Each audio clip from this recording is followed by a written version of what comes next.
En una fecha tan importante como la de hoy, en la mañanera, era lógico que López iba a salir a defender a los soldados porque lo ha hecho durante todo su sexenio.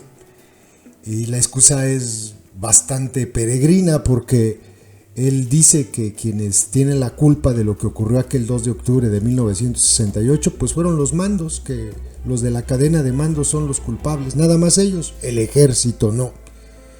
Eso de la obediencia debida que dictan las leyes militares y no sé qué tanto cuento.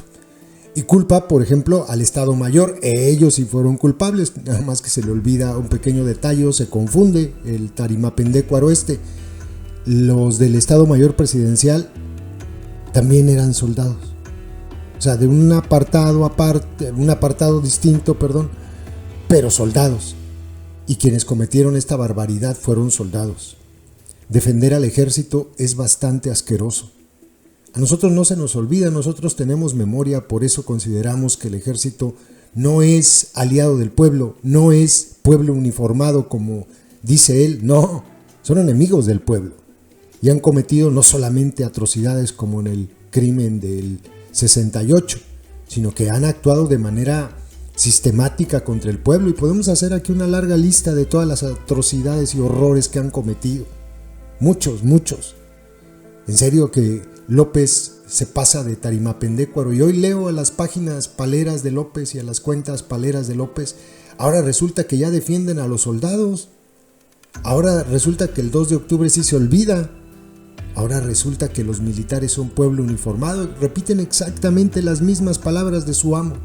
Pero no, el 2 de octubre no se olvida, y no se olvida que fue el ejército el que cometió este horror contra el pueblo, contra estudiantes.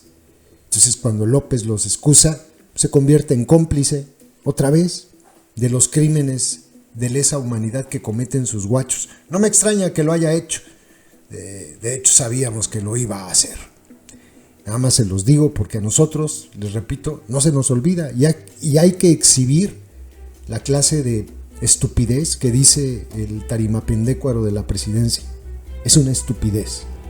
Fue el ejército, como fue en Ayotzinapa. Que no se haga tonto. Escúchenlo defender a sus soldados. El ejército mexicano surge de un movimiento revolucionario.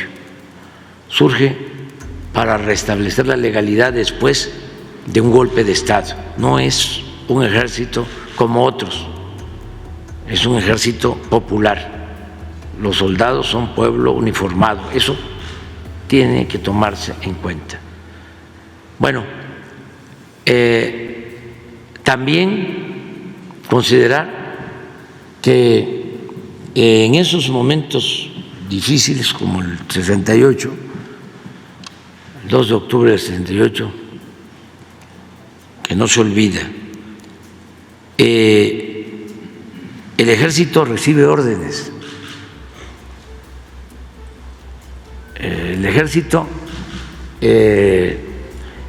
actúa en casos como eso, no en todos los casos, pero sí en casos como esos,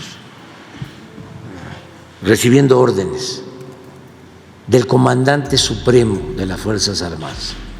Y en ese entonces el comandante supremo de las Fuerzas Armadas era el presidente Gustavo Díaz Ordaz. Además, no estoy diciendo nada que no se conozca. Él mismo asumió su responsabilidad. Gustavo Díaz Ordaz. Primero. Segundo,